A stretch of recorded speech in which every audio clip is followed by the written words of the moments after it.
Hi, I'm Trevor Kirczenow, your Liberal candidate in Provencher riding. Whew, it has been a really busy week. We haven't even managed to do one of these in a few days, I think. That's right, yeah. A lot has happened. I've been driving all over the riding, trying to meet with as many voters as I can in as many different parts of the riding.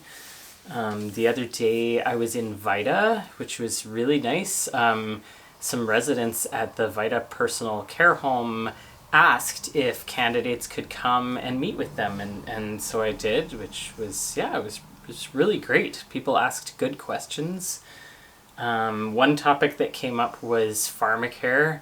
That's been coming up quite a bit lately. Yeah. Actually, also today in St. Agathe, people were talking about Pharmacare and the cost of diabetes medications. Yeah, in the door knocking yesterday, I think those were the stories that really moved me and struck me the most.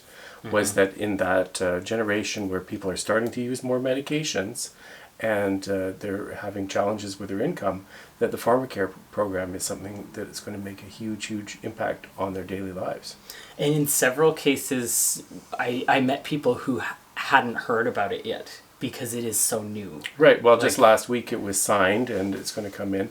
And what I felt about that was, there's a synergy between, Mark Carney wants to work with governments, other governments, no matter what side of the spectrum they are, where they're at. He said, we're going to do this work and we're going to bring it in. Yeah, and streamlining the process, making sure that everybody understands what's available to them. That's a really important part of a rollout.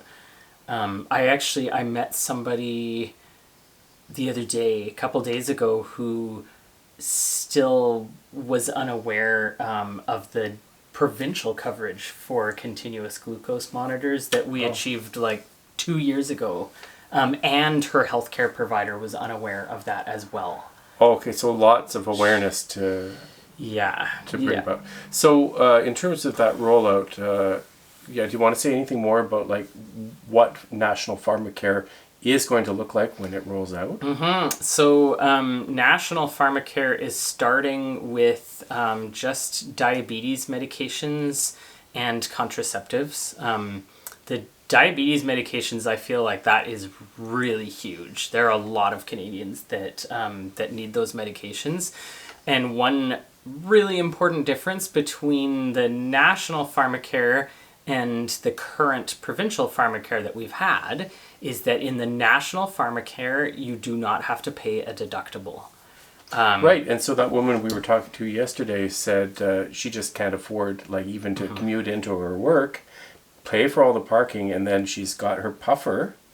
I mean, that's not going to be part of National Pharmacare necessarily, but not yet. Not yet, but that's but she also has diabetes. Yeah. So she said it takes her so long to get to her deductible.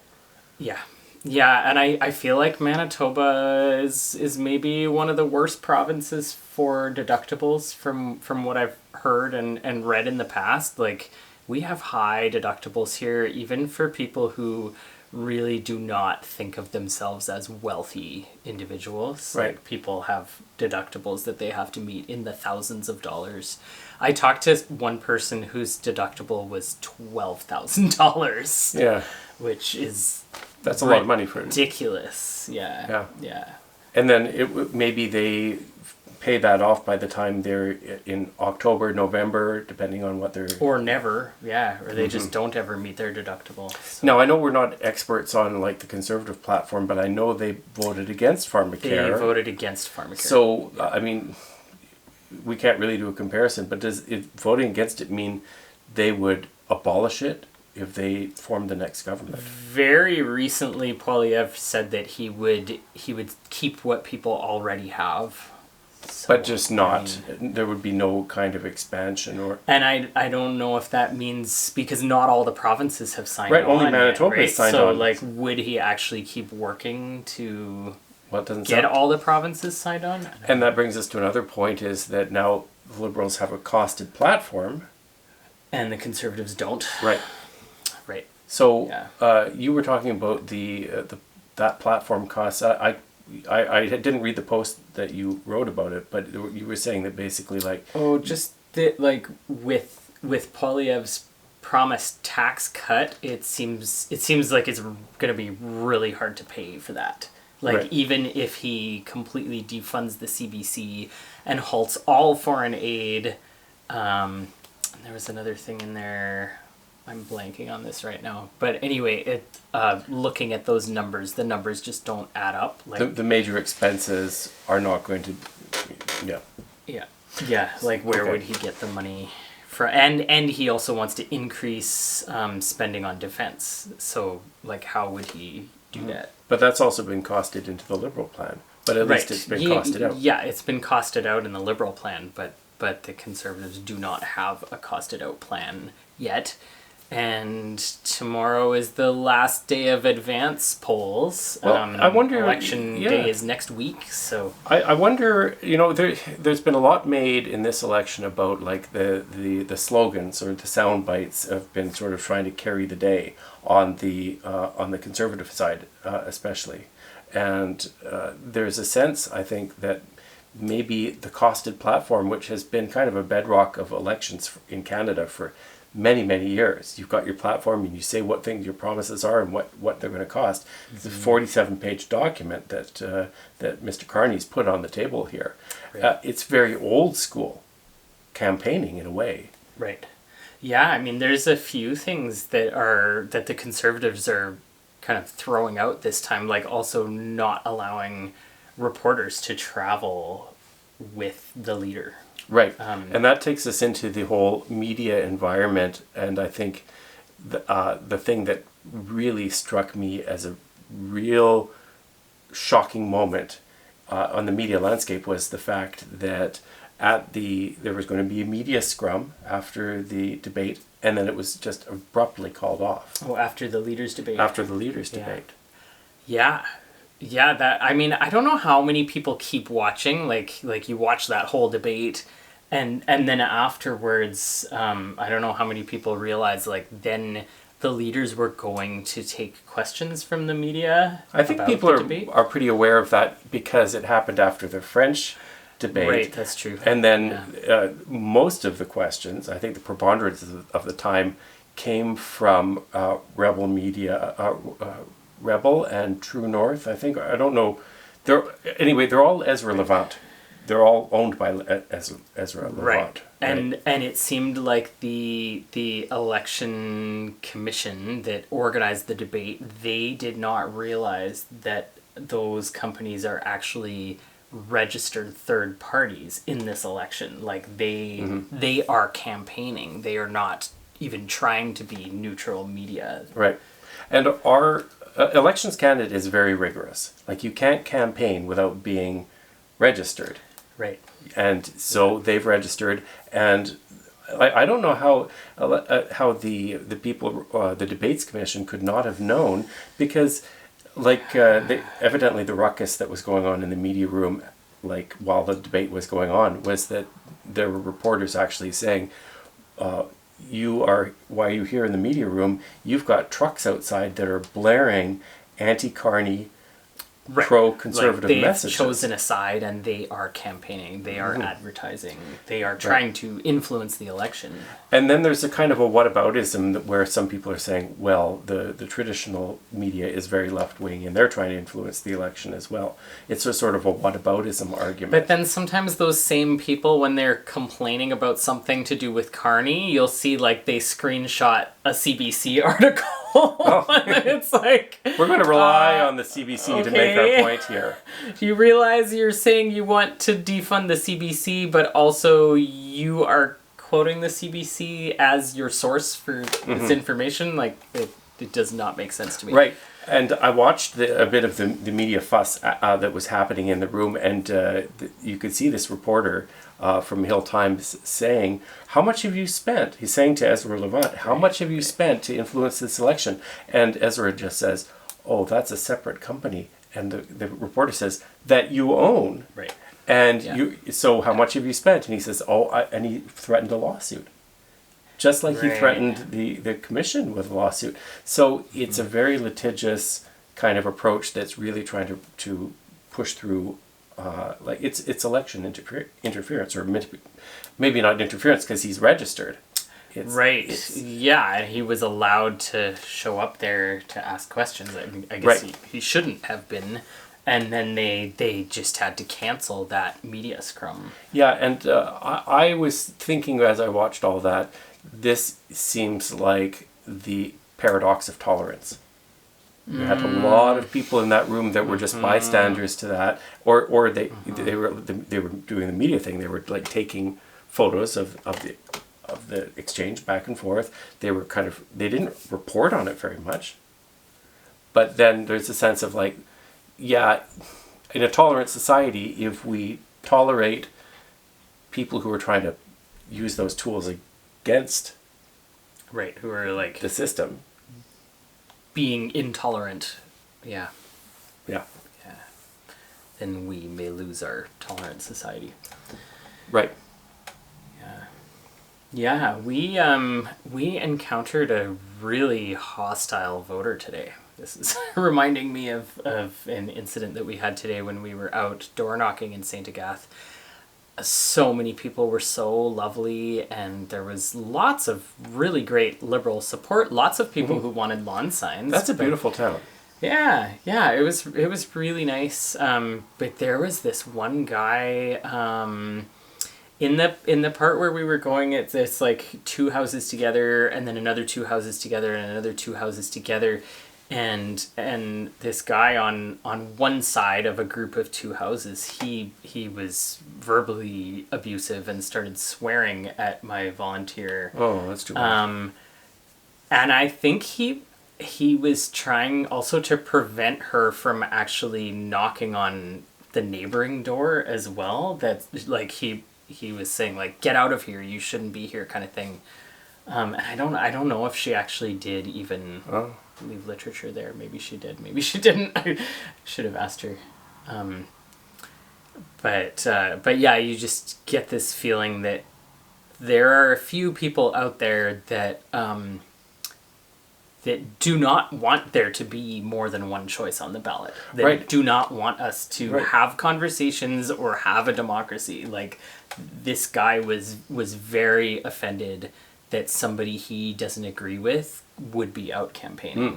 And often what they say in terms of arguments seem to come from a totally different media environment than what I encounter. Like they are like interleaving a whole bunch of misinformation and just things that have just been I don't know where they come from. Sometimes. This guy definitely didn't have actual arguments. He was just yelling profanities on the Easter weekend. Okay. Yeah.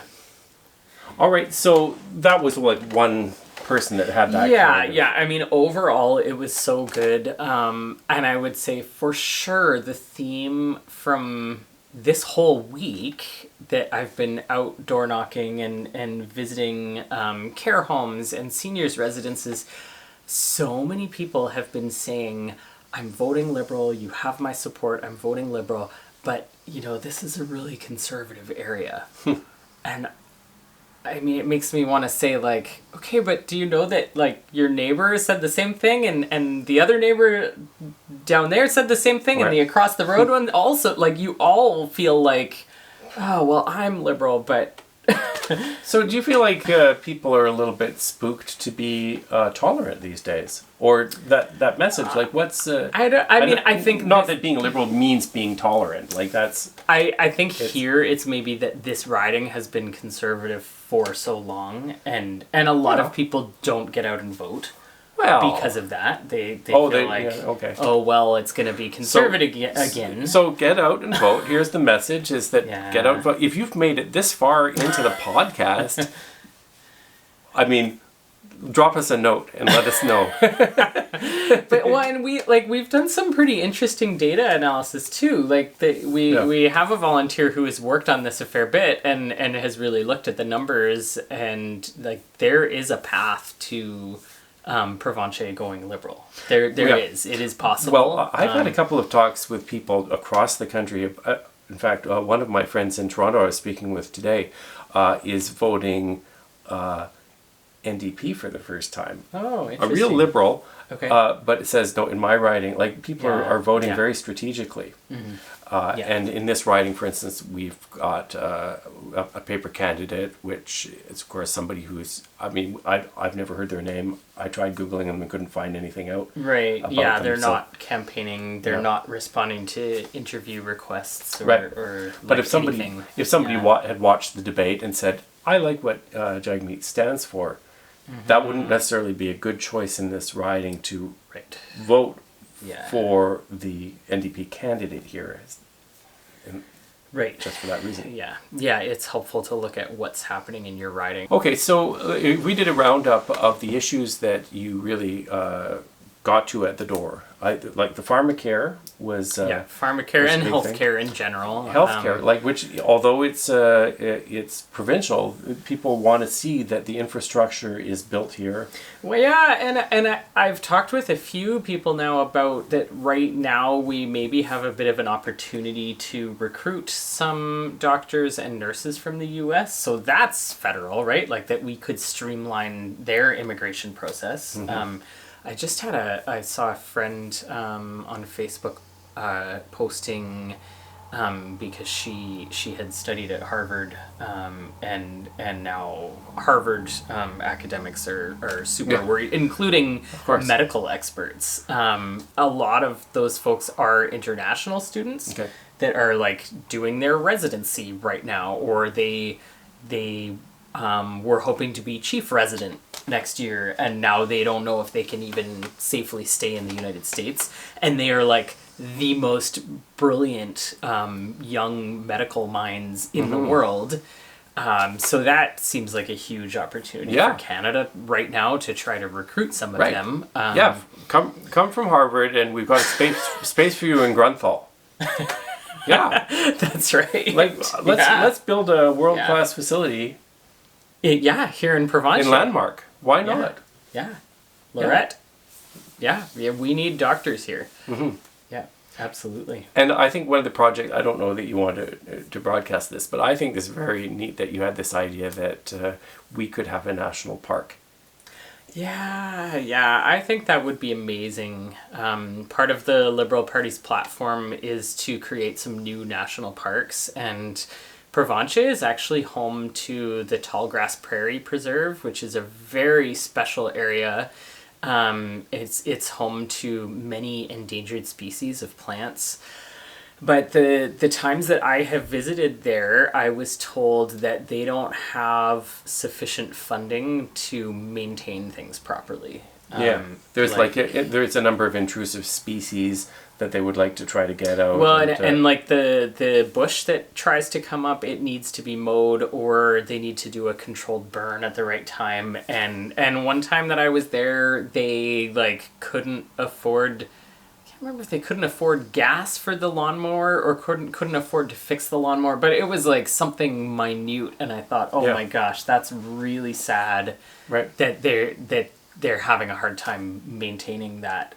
That space. And that could properly. be a really beautiful draw in this area for Yeah, it could be a draw for tourism, which would be fantastic. And it's a very very threatened kind of ecosystem in this area. It is. It's incredibly rare now in Manitoba to have tallgrass prairie. It's like the last remaining tallgrass prairie in Manitoba. And didn't they start it because they found an orchid there that didn't grow anywhere else? There was some story about that, I think. Yeah, there were biologists who were driving in the area trying to identify places where there could still be tallgrass prairie, and they noticed something special there, and then were able to preserve it. But yeah, I think that would be really exciting. All right. But that has not been coming up in conversation anywhere near as much as the economy and Donald Trump and tariffs, which I feel like I talk about all day long. They are very, very important issues, and voters are bringing those issues up a lot at the doors. Also, people are talking about protecting Canadian culture too. I brought my violin to the, I've been bringing my violin all over while campaigning, but I played some fiddle tunes at the Vita personal care home the other day, and then someone did ask me if I could play the national anthem, which of course I did. So I'm really feeling that from voters as well, that protecting Canada is kind of the most important thing we can do right now. Yeah. Well, that's a lot for one episode. Thank you for not watching Star Trek reruns. You watch this instead? This is a little bit like Lower Decks. It's like liberal campaigning Lower Decks. Like it's not the leaders. But it's also it's like people's everyday lives though. Like Yep. I love campaigning. I love getting to meet people and if you hear about what's important to them. Yeah, if you didn't manage to meet Trevor, like drop a line and because he'll be happy to talk to you for at least half an hour or more and find out what's really important to you. Like that, I mean, it is really something special that you do want to talk to people and find out what's challenging. Like even things like that you think maybe we should like really make sure that there's more programs there for that kind of, challenge or whatever. So you've got a good problem-solving mentality, and so get out and vote. This is your Liberal candidate for Provencher. This is my way of saying we're done now. Okay, we'll stop.